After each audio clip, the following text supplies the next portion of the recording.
اعوذ باللہ من الشیطان الرجیم بسم اللہ الرحمن الرحیم الحمد للہ رب العالمین وصلی اللہ علی سیدنا وحبیبنا ومولانا بالقاسم محمد وعلی اہل بیتہ الطیبین الطاہرین ولعنۃ اللہ علی اعدائہم اجمعین من یوم عداوتہم الی قیام یوم الدین. اما بعد فقد قال اللہ سبحانہ وتعالی فی کتابہ الکریم وفرقانہ الحمید بسم اللہ الرحمن الرحیم انا نحن نزلنا الذکر وانا لہ لحافظون. ناظرین کرام، السلام علیکم ورحمۃ اللہ وبرکاتہ. تفسیر قرآن کے اس نئے جلسے میں آپ کو میں خوش آمد کہتا ہوں، اور آج سے جو تفسیر قرآن کا سلسلہ شروع ہونے جا رہا ہے یہ ابھی تک کے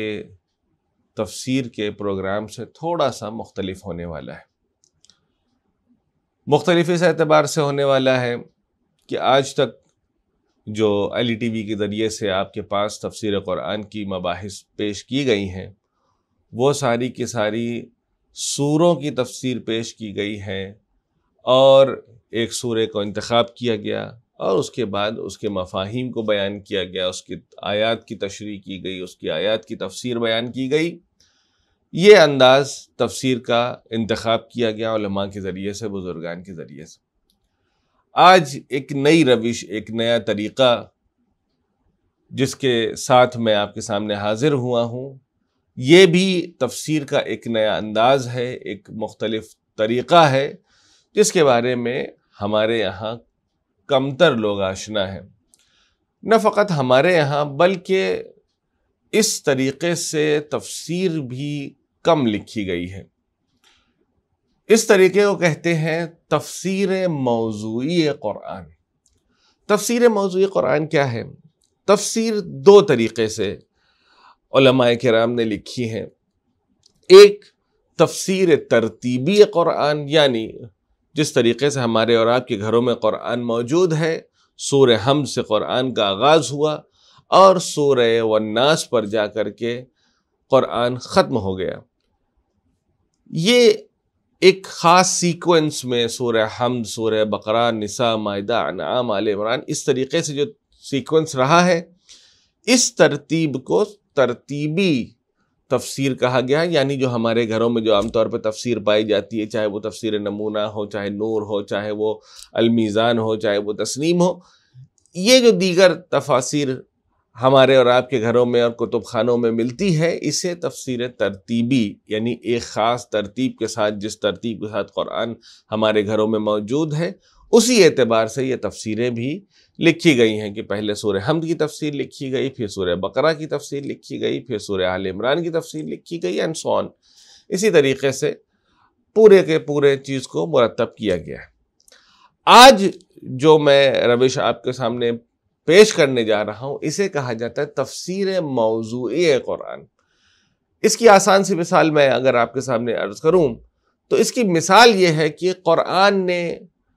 ہماری اور آپ کی زندگی کے ہر موضوع اور ہر پہلو کو اپنے اندر جگہ دی ہے، اور اس بات کو لے کر کے ہمیں درس دیا ہے، ہمیں چیزوں سے آشنا کرایا ہے. لیکن چونکہ قرآن ایک مفصل کتاب ہے جس میں 114 سے کے برابر سورے ہیں، 6000 سے زیادہ آیات ہیں، تو مثال کے طور پر تقویٰ کے بارے میں اگر ہم دیکھنا چاہیں تو سورہ بقرہ کی ابتدا میں ملتا ہے، بعض جگہ پہ درمیان میں ملتا ہے، بعض دوسرے سوروں میں ملتا ہے، لیکن بحث جو ہے موضوع کے اعتبار سے بکھری ہوئی ہے. اگر واقعات کا ذکر کریں تو جناب عیسیٰ کا واقعہ ہمیں سورہ بقرہ میں بھی ملے گا، سورہ مریم میں ملے گا، اور دوسری سوروں میں بھی واقعات نقل ہوتے ہوئے دکھائی دیتے ہیں. اسی طریقے سے جناب موسیٰ کے واقعات بھی مختلف جگہوں پر قرآن میں مختلف آیات میں مختلف سوروں میں بکھرے ہوئے ہیں. تفسیر موضوعی کا کام یہ ہوتا ہے کہ موضوع کا انتخاب کرا جائے. یعنی مثال کے طور پر اگر مجھے تاریخی پہلو سے دیکھنا ہے، جناب موسیٰ کے ذکر کو قرآن میں کہاں کہاں بیان کیا گیا ہے، تو میں جناب موسیٰ کے ذکر کو جہاں جہاں بھی قرآن میں ذکر کیا گیا ہوگا اس کو میں اکٹھا کروں گا، اور اکٹھا کرنے کے بعد ان آیات کے ذریعے سے معصومین کی احادیث کی روشنی میں اس کی تفسیر بیان کی جاتی ہے۔ اسے کہا جاتا ہے تفسیر موضوعی۔ یا مثال کے طور پر جیسے کہ میں نے ابھی آپ کے سامنے عرض کیا، تقوی کے بارے میں یا انفاق کے بارے میں یا ایمان کے بارے میں یا صدق کے بارے میں یا دوسرے کسی موضوع کے بارے میں، تجارت کے بارے میں، خواتین کے حقوق کے بارے میں، دوسرے اور بھی جتنے بھی موضوعات ہیں ان سب کے بارے میں، یہ ساری کی ساری باتیں قرآن میں مختلف جگہوں پر مختلف آیات میں مختلف سوروں میں بٹی ہوئی ہے۔ تفسیر موضوعی آتی ہے، آنے کے بعد موضوع کو معین کرتی ہے، اور موضوع کو معین کرنے کے بعد تمام قرآن میں جہاں کہیں پر بھی اس موضوع سے متعلق آیت ہوگی اس کو مفسر انتخاب کرتا ہے، سلیکٹ کرتا ہے، کلیکٹ کرتا ہے، اور اس کے بعد اسے کلیکٹ کرنے کے بعد اس سے بارے میں تفسیر کو پیش کرتا ہے۔ ظاہر سی بات ہے تفسیر اپنی جانب سے نہیں پیش کرتا ہے، اسی آیات کے سلسلے میں اگر کسی معصوم کا، امام کا قول ہے، نبی کا قول ہے تو اسے پیش کرتا ہے، اور پیش کرنے کے بعد ہمیں اس تمام مفہوم کو یکجا پڑھنے کا موقع ملتا ہے، سمجھنے کا موقع ملتا ہے، سننے کا موقع ملتا ہے۔ واقعاً یہ بزرگان کا بہت ہمارے اوپر احسان ہے کہ جنہوں نے اس طریقے سے بھی تفسیر کو لکھا ہے اور ہمارے سامنے اسے پیش کیا ہے۔ اب آپ اسی چیز سے اندازہ لگا سکتے ہیں کہ تفسیر ترتیبی کی تعداد بہت زیادہ ہے، اس کے مقابلے میں تفسیر موضوعی کی تعداد بہت مختصر ہے، بہت کم ہے۔ ایک تفسیر آیت اللہ العظمیٰ مکارم شیرازی کی ملتی ہے، ایک تفسیر آیت اللہ العظمیٰ جواد عاملی صاحب کی ملتی ہے، اور دیگر بزرگان نے بھی اس موضوع پر لکھا ہے۔ لیکن میں نے ان دونوں کا نام اس لیے لیا ہے کہ یہ دونوں ابھی ہمارے دور حاضر میں زندہ ہیں، مولا ان دونوں کی عمر کو مزید طولانی فرمائے۔ لہذا جو سلسلہ آج سے تفسیر کا شروع ہونے جا رہا ہے، اس میں کوشش یہ کی ہے کہ مختلف موضوعات کو جو قرآن میں الگ الگ جگہ پر بکھرے ہوئے ہیں یا موجود ہیں ان کو اکٹھا کیا جائے، تاکہ یہ ایک موضوع سے ریلیٹڈ جو الگ الگ آیات ہیں ان کو جمع کر کے جب ہم اس کو ایک دوسرے کے ساتھ پڑھیں گے، ایک دوسرے سے ملا کر سمجھیں گے، تو زیادہ کلیرٹی، زیادہ وضاحت ہمارے سامنے آ سکتی ہے۔ لہذا چونکہ ظاہر سی بات ہے آپ ایک خاص طریقے سے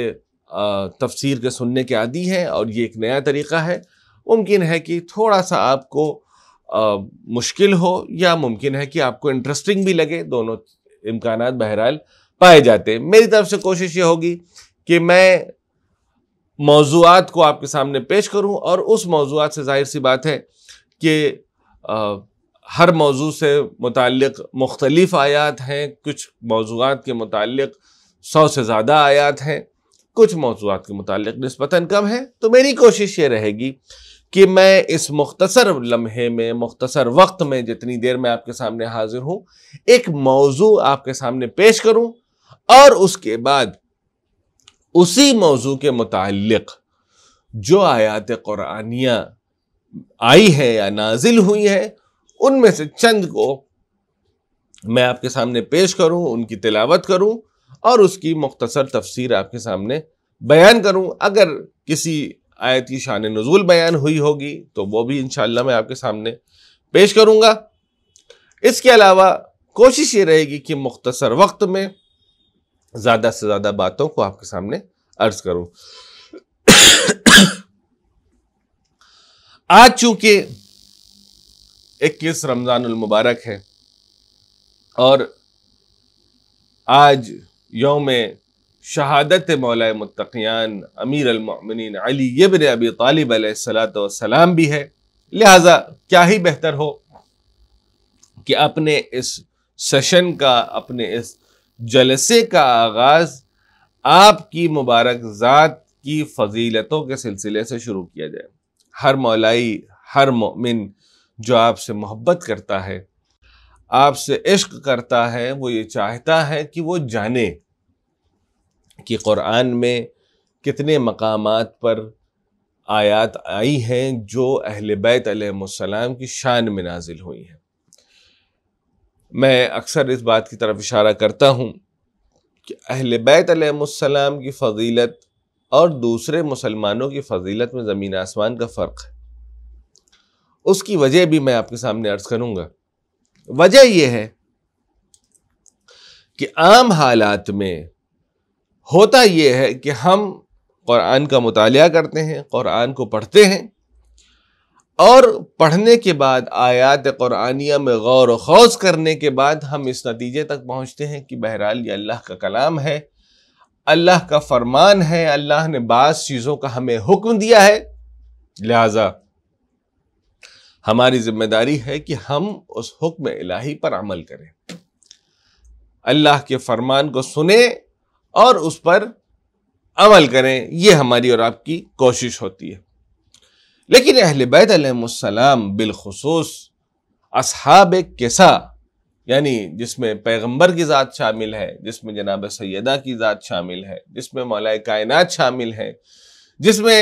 حسنین علیہ السلام شامل ہیں، آپ کی ذوات ایک خاص چیز کی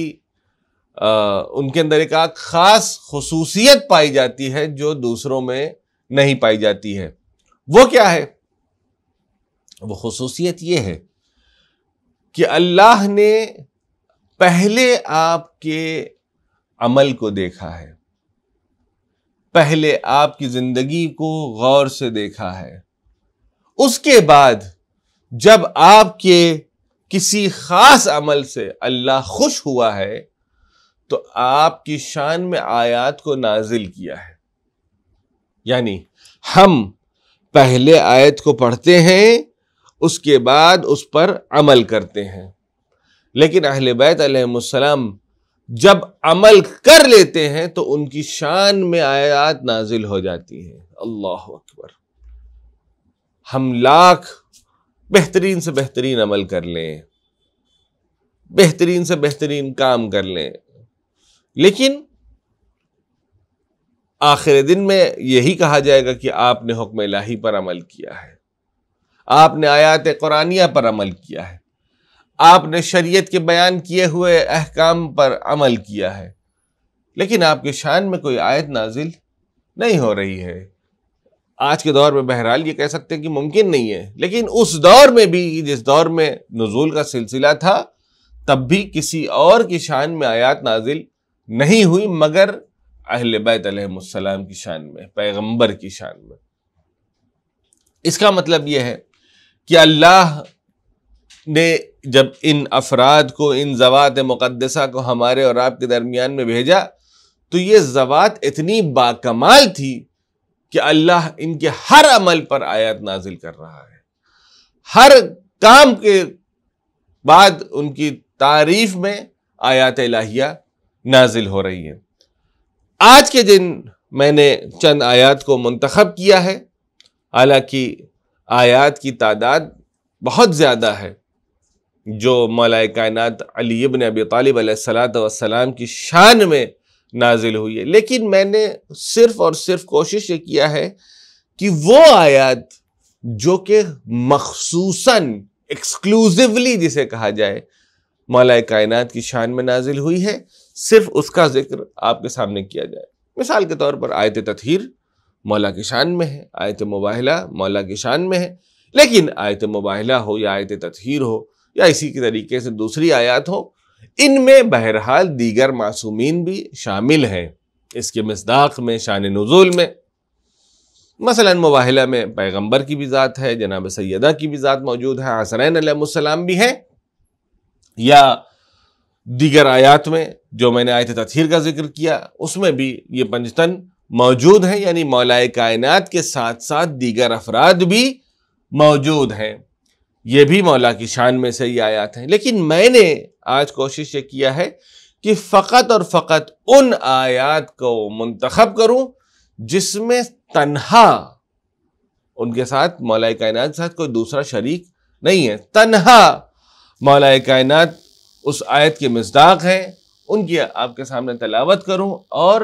اس بات کی طرف ہم متوجہ ہوں. میں آپ کے لیے نہیں کہہ رہا ہوں، یقیناً آپ کی سب صاحب معرفت اور مومن افراد ہیں. یہ اپنے لیے میں جہت یادآوری بیان کرنا چاہتا ہوں کہ تاکہ ہمارے دلوں میں ان کی معرفت بڑھے کہ ہم ایک ایسے آقا، ایک ایسے مولا، ایک ایسے امام معصوم کے ماننے والے ہیں کہ جس کی شان میں آیات نازل ہوتی ہیں. اللہ اکبر. سب سے پہلی آیت جو میں نے جس کا انتخاب کیا ہے، جہاں سے مولا کی فضائل کا سلسلہ گویا شروع ہو رہا ہے، ایک سفر جس کی ابتدا یہاں سے ہونے والی ہے، جو سفر ہجرت تھا پیغمبر کا، جس کے بعد مولا کائنات مکے سے مدینہ ہجرت کر کے گئے، اور یہاں سے وہ سفر شروع ہوا، سفر فضیلت. اس سے پہلے بھی بہت ساری ایسی آیات گزری ہیں جہاں پہ مولا کائنات شامل رہے ہیں، لیکن یہاں سے جو سلسلہ ہے یہ ابتدا ہے گویا مولا کائنات کی فضیلتوں کے حوالے سے. سب سے پہلی آیت سورہ بقرہ کی آیت نمبر 207 جسے آیت شراء بھی کہا جاتا ہے. شراء کہتے ہیں خریدنے کو، جیسے مشتری کہتے ہیں اس آدمی کو جسے کسٹمر کہا جاتا ہے، خریدنے والے کو مشتری کہا جاتا ہے. شراء کہتے ہیں خریدنا، اسے شراء کہا جاتا ہے. یعنی کوئی بھی چیز اگر ہم خریدتے ہیں اس پروسیس کو شراء کہا جاتا ہے. آیت کیا ہے؟ وَمِنَ النَّاسِ مَن يَشْتَرِي نَفْسَهُ ابْتِغَاءَ مَرْضَاتِ اللَّهِ، اور لوگوں میں وہ بھی ہیں جو اپنے نفس کو مرضی پروردگار کے لیے بیچ ڈالتے ہیں. یعنی اس پروسیس کو جو میں نے ابھی آپ کو سمجھ کیا، شراء یعنی خرید و فروش دونوں کو کہا جاتا ہے.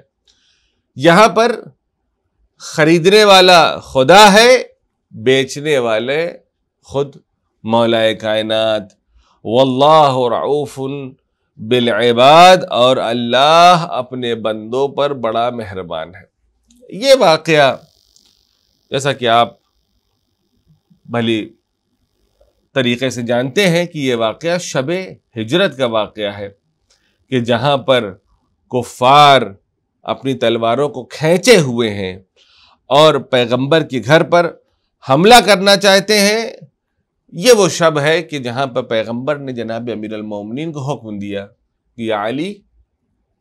آپ آج کی شب میرے بستر پر سو جائیے تاکہ میں یہاں سے ہجرت کر جاؤں اور کفار مکے کو یہ لگے کہ پیغمبر گھر میں اپنے بستر پر سوئے ہوئے ہیں. اور انہیں یہ معلوم تھا کہ آپ کی جان خطرے میں ہے، انہیں یہ معلوم تھا کہ آج کی شب ممکن ہے کہ آپ کے گھر پر حملہ ہو جائے، لیکن مولا کائنات پوری اطمینان کے ساتھ بستر پیغمبر پر لیٹے ہوئے ہیں اور سو رہے ہیں. اور اس اطمینان کو دیکھ کر کے، اس اطمینان قلب کو دیکھ کر کے پروردگار نے آپ کی شان میں اس آیت کریمہ کو نازل کیا کہ بعض لوگ وہ ہوتے ہیں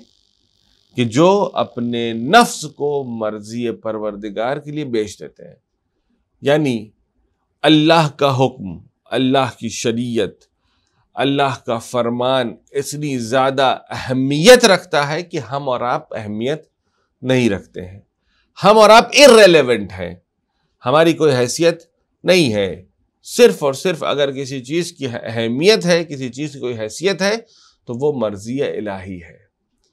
اگر ہم مرضی الہی پر راضی ہو جائیں تو پھر دنیا میں بھی ہم کامیاب ہوں گے اور آخرت میں بھی کامیاب ہوں گے. اکثر ایسا ہوتا ہے کہ ہم اور آپ جب کبھی تھوڑی بہت بھی پریشانی ہوتی ہے، تھوڑی بہت مشکلات میں ہم مبتلا ہو جاتے ہیں تو کمپلینز کرنا شروع کرتے ہیں، شکایتیں کرنا شروع کرتے ہیں. ہمارے ہی ساتھ ایسا ہونا تھا، ہم تو مومن بندے ہیں، ہم تو نماز بھی پڑھتے ہیں، ماہ رمضان چل رہا ہے، ہم تو روزہ بھی رکھتے ہیں، ہم تو اچھے کام بھی کرتے ہیں، ہم تو صدقات بھی دیتے ہیں، ہم تو خیرات بھی کرتے ہیں، غریبوں کو بھی پوچھتے ہیں، یتیموں کو بھی پوچھتے ہیں، بیواؤں کو بھی پوچھتے ہیں، ہم ہر کام کرتے ہیں، لیکن اس کے بعد بھی مشکلات ہمارے گھر میں، ہماری اولاد کبھی بیمار ہے، کبھی ہمارے گھر والے پریشان ہیں، کبھی مالی پریشانی ہے، کبھی جسمانی پریشانی ہے، کبھی بیماری ہے، کبھی جاب کا مسئلہ ہے، ہزار طریقے کے مسائل بہرحال ہماری زندگی میں ہیں۔ تو کہیں نہ کہیں ہم اپنے زبان پر شکوہ لے آتے ہیں، شکایت کرتے ہیں کہ بار الہ ہم تو تیرے نیک بندے ہیں، تو ہم سے امتحان لیتا ہے۔ یعنی انسان جب امتحان کی منزل پر آتا ہے تو وہاں پر شکوہ کرتا ہے، لیکن خدا نے ارشاد فرمایا کہ بعض ایسے ہوتے ہیں جو مرضی الہی کے لیے، یعنی اگر اللہ نے کوئی پریشانی، کوئی امتحان دیا ہے تو اس پہ شکایت نہیں کرتے ہیں، بلکہ اس امتحان کو بنحو احسن انجام دیتے ہیں۔ پروردگار تو نے ہمیں بیماری عطا کی ہے، بیماری کے ذریعے سے تو ہمارا امتحان لینا چاہتا ہے، انشاءاللہ تو ہمیں راضی پائے گا، ہمیں صبر کرنے والوں میں سے پائے گا۔ تو ہمیں مال کے ذریعے سے امتحان لینا چاہتا ہے تو ہم اس کے ذریعے سے بھی امتحان دینے کے لیے آمادہ ہے۔ تو کبھی اولاد کے ذریعے سے ہمارا امتحان لینا چاہتا ہے، کبھی اولاد بیمار ہو گئی، کبھی نافرمان ہو گئی، کبھی سنتی نہیں ہے، کبھی بگڑ گئی، تو یہ سب اللہ کے مختلف طریقے ہیں جس کے ذریعے سے مومن کا پروردگار امتحان لیتا ہے۔ لیکن کامیاب صرف اور صرف وہ ہے جو ہر مرحلے پر، ہر دور میں، ہر مسئلے میں پروردگار کی رضا کے سامنے راضی رہے، پروردگار کے سامنے سر کو جھکائے رہے، اپنے سر کو خم کیے رہے اور اس کی مرضی پر راضی رہے۔ تو ایسے بندوں کے اوپر اللہ بہت زیادہ مہربان رہتا ہے۔ اس کے بعد وہ آیت کریمہ جو کہ صرف اور صرف مولا کائنات کی شان میں نازل ہوئی ہے، اگلی آیت سورہ مائدہ کی آیت نمبر 55، جسے ہم آیت ولایت بھی کہتے ہیں۔ کون سی آیت ہے؟ وہ ہے انما ولیکم اللہ ورسولہ والذین آمنوا الذین یقیمون الصلاة ویؤتون الزکاة وہم راکعون۔ بے شک ایمان والو، بس تمہارا ولی، تمہارا رسپانسبل، تمہارا گارڈین، تمہارا مولا، تمہارا آقا اللہ ہے اور اس کا رسول ہے، اور وہ صاحبان ایمان ہیں جو نماز قائم کرتے ہیں، الذین یقیمون الصلاۃ ویؤتون الزکاۃ، اور زکوٰۃ دیتے ہیں۔ وہ صاحبان ایمان جن کے اندر دو خصوصیات پائی جاتی ہیں، ایک نماز کو قائم کرتے ہیں اور دوسرا زکوٰۃ کو دیتے ہیں حالت رکوع میں۔ بہت ہی مشہور و معروف واقعہ ہے، یقیناً آپ نے بارہا اس کو سنا ہے، کہ جہاں مولا کائنات مسجد میں نوافل کی نماز میں مشغول ہیں اور ایک مانگنے والا در مسجد پر آتا ہے، اور آنے کے بعد مسجد کے اندر جھانک کر کے اہل مسجد کو آواز دیتا ہے کوئی اس غریب کی مدد کرنے والا، ہے کوئی اس مسکین کی مدد کرنے والا، ہے کوئی اس فقیر کی مدد کرنے والا۔ لیکن مسلمانوں کے حالات خراب ہیں، ان کے پاس کچھ مدد کرنے کے لیے نہیں ہے، یا ہمارے اور آپ کی طرح ہے کہ جب کوئی مانگنے آتا ہے تو ہم لوگ کوشش کرتے ہیں کس طریقے سے اس کو اوائڈ کریں اور یہ یہاں سے ہمارے پاس سے دور ہو جائے۔ اگر یہ سچویشن ہوتی ہے تو بہرحال ہم اوائڈ کرتے ہیں کہ یہ کسی طریقے سے آگے بڑھ جائے، ہمیں اس کو کچھ دینا نہ پڑے۔ یہ دم در مسجد پر آیا اور آنے کے بعد یہ مانگ رہا ہے، لیکن کسی نے اس کو کوئی چیز عطا نہیں کیا۔ جب یہ مسجد سے جانے لگا، گویا اس نے پروردگار کی بارگاہ میں شکایت کی، اے بار الہ، میں تیرے در تک آیا اور تیرے بندوں سے میں نے اپنے لیے طلب کیا، اپنی مدد مانگی، اپنے لیے مدد مانگی، لیکن مجھے کوئی چیز عطا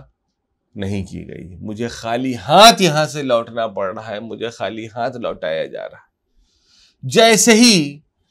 اس نے یہ شکایت کی، مولا کائنات نے اپنے ہاتھوں کی طرف اشارہ کیا اور فوراً وہ فقیر ہاتھوں کے اشاروں کو دیکھ کر کے متوجہ ہو کر کے مسجد کے اندر آ گیا۔ آنے کے بعد مولا کائنات کے نزدیک پہنچا اور مولا کائنات اس وقت رکوع کی حالت میں تھے۔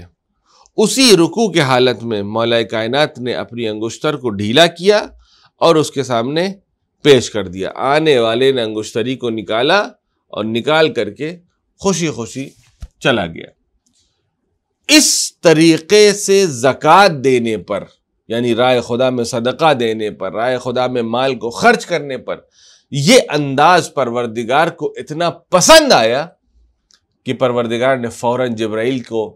کے ذریعے اس آیت کریمہ کو، جسے آیت ولایت سورہ مائدہ کی 55 نمبر کی جو آیت ہے، اس آیت کو فوراً جبرائیل کے ساتھ پیغمبر کی خدمت میں بھیجوایا، جو آیت میں نے آپ کے سامنے تلاوت کی، انما ولیکم اللہ ورسولہ والذین آمنوا الذین یقیمون الصلاۃ ویؤتون الزکاۃ وہم راکعون۔ یہ آیت جبرائیل پیغمبر کے پاس لے کر کے نازل ہوئے۔ یعنی میں نے جیسا کہ عرض کیا کہ اہل بیت علیہ السلام کا کمال یہ ہے، ان کا انداز ایسا ہے کہ جب یہ کوئی کام رائے خدا میں کرتے ہیں تو اللہ کو اتنا پسند آتا ہے کہ آپ ان اہل بیت کی شان میں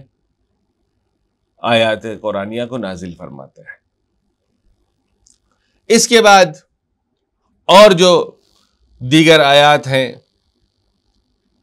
ان میں سے ایک اہم آیت جس کے مصداق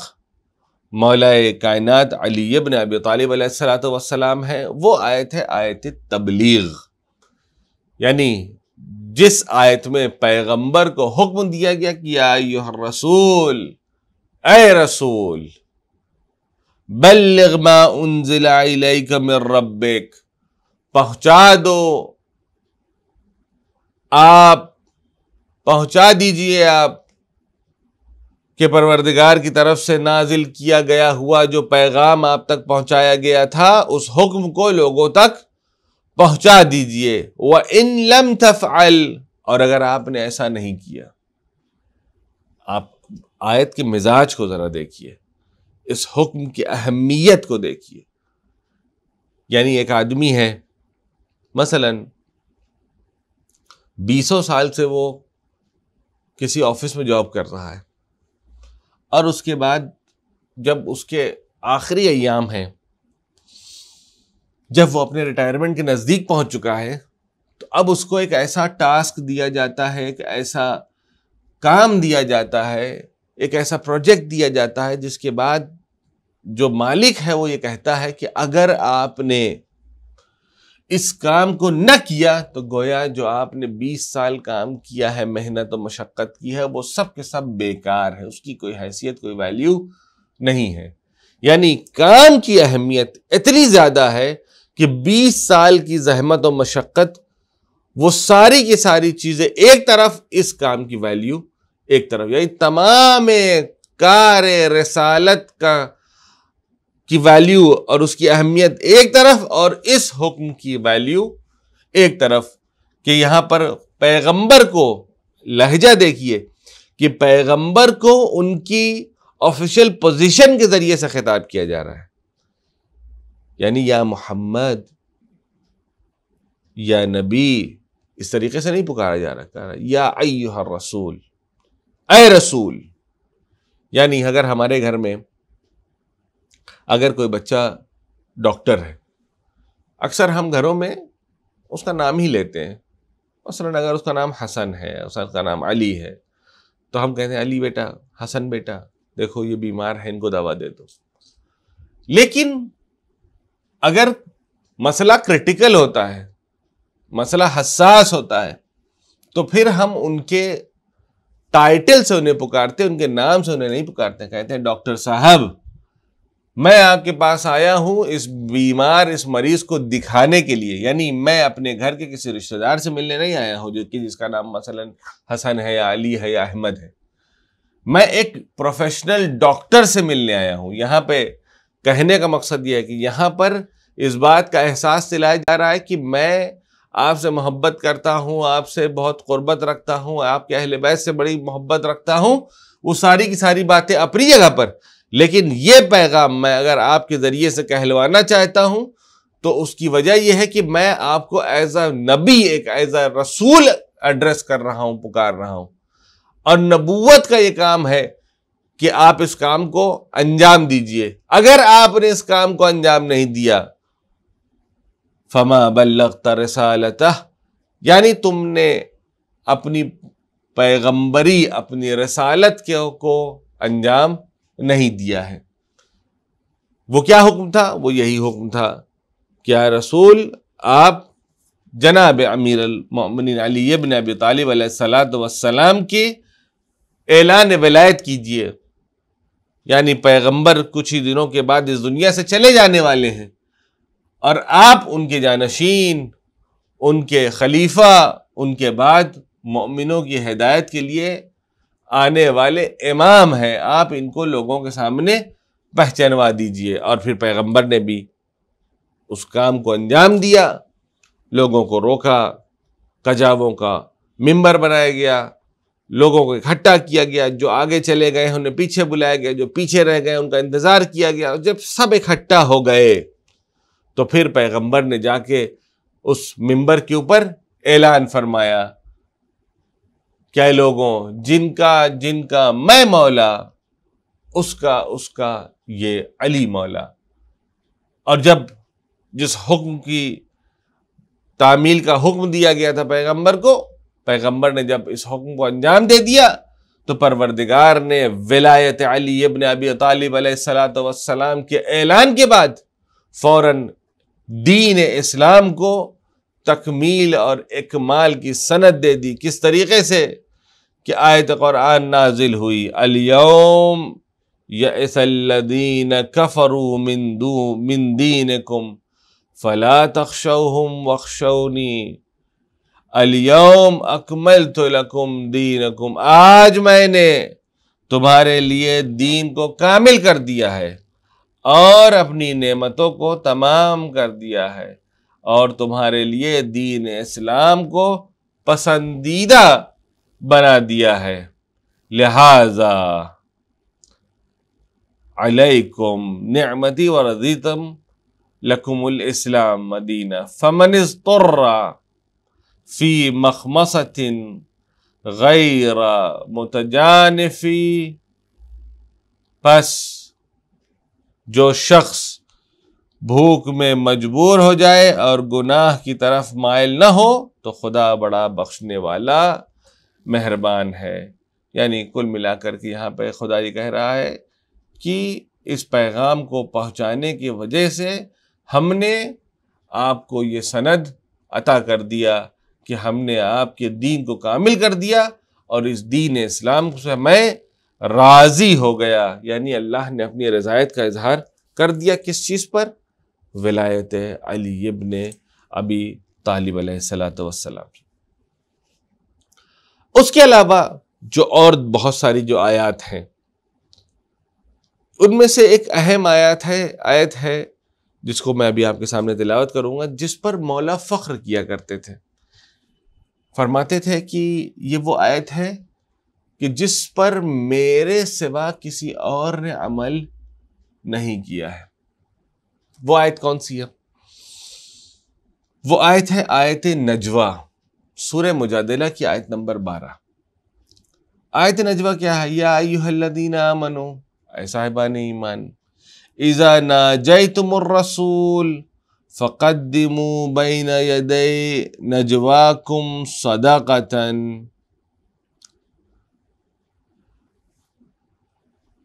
ایمان والو جب بھی رسول سے کوئی راز کی بات کرو، اصل میں یہ میں اس کا ذرا پس منظر بیان کر دوں، جیسا کہ آج بھی ہوتا ہے جب کوئی بڑی شخصیت ہوتی ہے، کوئی قابل، کوئی عالم، کوئی فاضل، کوئی ہائیلی ایجوکیٹڈ، ہائیلی کوالیفائڈ، یا کوئی بہت ہائی رینکنگ آفیسر ہوتا ہے، تو لوگوں کے اندر ایک خصوصیت پائی جاتی ہے، خصلت پائی جاتی ہے کہ وہ اپنی قربت کا اظہار کرنے کے لیے، یعنی میں ان سے بہت کلوز ہوں، یہ مجھے جانتے ہیں، ان کے ساتھ میرے بڑے اچھے تعلقات ہیں، اس چیز کو ظاہر کرنے کے لیے عام طور پہ یہ ہوتا ہے کہ ایسے آدمی کے ساتھ بیٹھتے ہیں اور بیٹھنے کے بعد اس کے کان میں کچھ بات کرتے ہیں، آپ کو پتہ چلا کیا ہوا، آپ نے دیکھا سنا کیا ہوا، بہت نارمل بات بھی جو ہے وہ کان میں کر رہے ہوتے ہیں، اور آس پاس کے جو لوگ موجود ہیں وہ دیکھ رہے ہوتے ہیں، اور اس سے یہ اندازہ لگا رہے ہوتے ہیں کہ ممکن ہے کہ یہ بندہ جو ہے وہ آقا کے بہت نزدیک ہو، یا کبھی کبھی ایسا ہوتا ہے کہ ہم بہت سیکرٹ بات کرنا ہوتا ہے کہ ہم ان کے کان میں بتائیں، کسی اور کو پتہ نہ چلنے پائے، تو اس کے ذریعے سے بھی جو ہے وہ اظہار قربت بتانا چاہتے ہیں کہ ہم فلاں صاحب سے بہت زیادہ نزدیک ہیں، اس وجہ سے ہم ان کے کان میں یہ بات بول رہے ہیں، ان کے کان میں اس بات سے، اس طریقے سے ان سے گفتگو کر رہے ہیں، یعنی ایک پرسیپشن کریٹ کرنے کی کوشش کی جاتی ہے کہ جہاں پر یہ محسوس ہو کہ ہم بہت ہی زیادہ قریبی، بہت ہی زیادہ خاص آدمی ہیں۔ لہذا یہ طریقہ اپنایا جاتا تھا، جس سے پیغمبر کو بہت زیادہ تکلیف ہوا کرتی تھی، پیغمبر کو یہ چیز پسند نہیں تھی، لیکن پیغمبر چونکہ بہترین اخلاق کے مالک تھے، لہذا لوگوں کی دل آزاری نہ ہو اس وجہ سے لوگوں کو منع نہیں کرتے تھے، لیکن خود قدرت کو اس بات کا احساس تھا، اللہ کو اس بات کا احساس تھا کہ میرے نبی کو تکلیف ہوتی ہے، میرے نبی کو وقت ضائع ہوتا ہے کہ آپ بیوقوفی کی باتیں کان میں آ کر کے کر رہے ہیں، کوئی اس میں مطلب نہیں ہے، دوسروں سے چھپا کر کے کر رہے ہیں، اس سے بدگمانیاں پیدا ہو رہی ہیں۔ اللہ نے حکم نازل کر دی، یا ایھا الذین آمنوا اذا ناجیتم الرسول فقدموا بین یدی نجواکم صدقۃ، اے ایمان والو، جب بھی رسول سے کوئی راز کی بات کرو تو پہلے صدقہ نکال دو کہ یہی تمہارے حق میں بہتری ہے، ذالک خیر لکم واطہر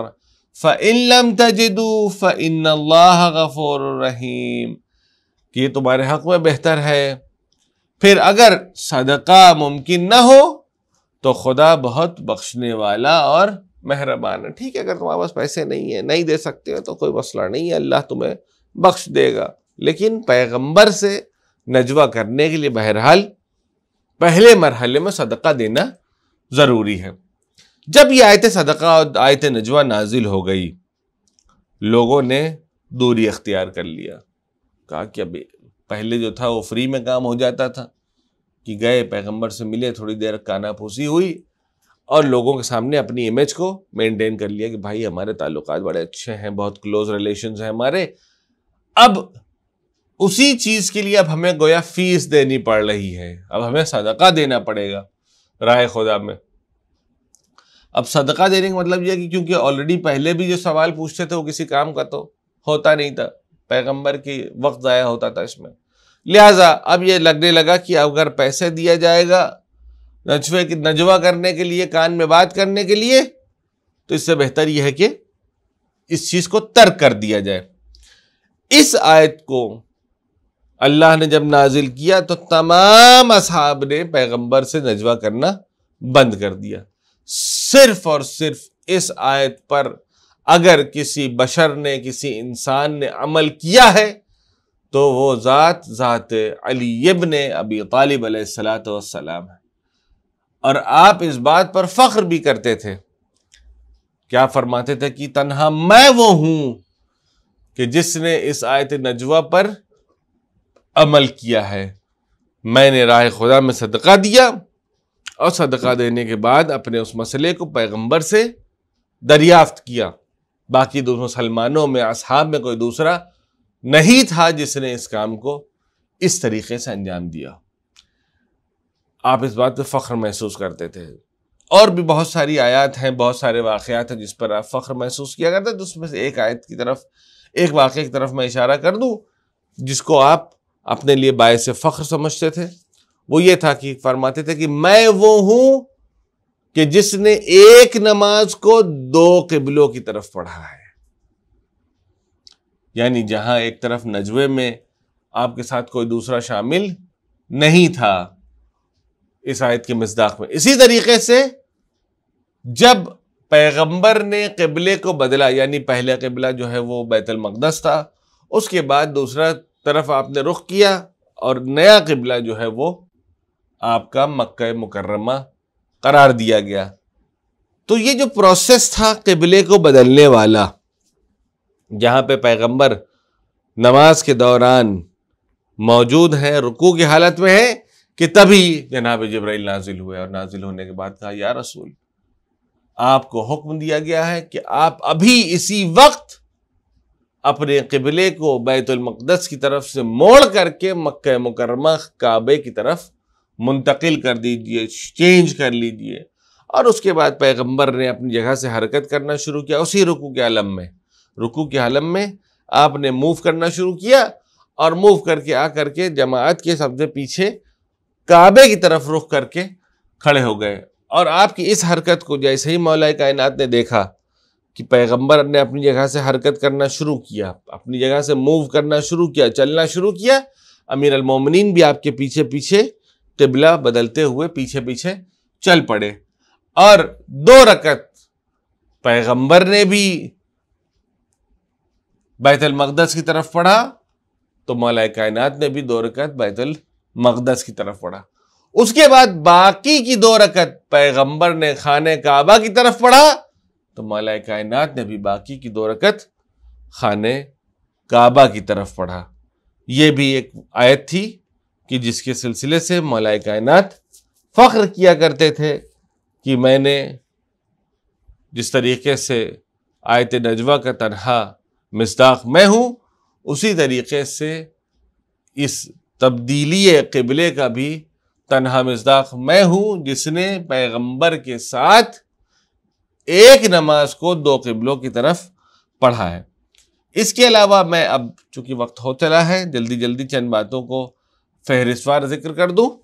اس کے علاوہ اور بھی بہت ساری آیات ہیں جو امیر المومنین کی شان میں نازل ہوئی ہیں، جیسے کہ آیت صادقین، کونوا مع الصادقین، جس میں ہے، جو آیت نمبر 119 ہے سورہ توبہ کی،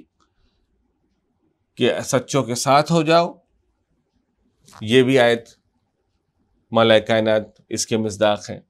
اس کے علاوہ خیر البریہ والی آیت، جسے آیت خیر البریہ کہا جاتا ہے، یہ آیت جو ہے یہ مولا کائنات اور شیعیان علی علیہ السلام کے لیے نازل ہوئی ہے. یعنی ہم سب جو کہ حقیقی مؤمن اور حقیقی محب ہیں امیر المومنین علی علیہ السلام کے، ہم سب اس آیت کے مصداق ہیں. اس کے علاوہ آیت انفاق، آیت صالح المؤمن، آیت ود، آیت مباہلہ، آیت تطہیر، آیت مودت، اس طریقے کی نہ جانے کتنی آیات ہیں جس کے مصداق مولا کائنات علی ابن ابی طالب علیہ السلام ہے. اسی کے ساتھ یہ پہلا جلسہ جس میں نے مختصراً تفسیر موضوعی کے سلسلے میں آپ کو بیان کیا، انشاءاللہ آئندہ کے جلسے میں بھی اشارہ کروں گا. اور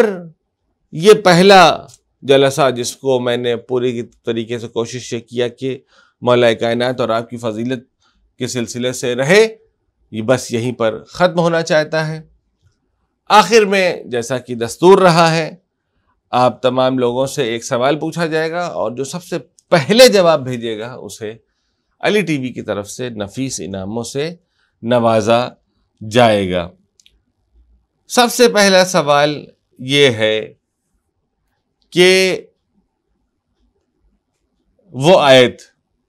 جسے آیت ولایت کہا جاتا ہے، آیت ولایت کہا جاتا ہے، یہ آیت میں پڑھ کے سنا دیتا ہوں. انما ولیکم اللہ ورسولہ والذین آمنوا الذین یقیمون الصلاة ویؤتون الزکاة وہم راکعون. یہ جو آیت ہے یہ کس سورے میں ہے اور آیت کا نمبر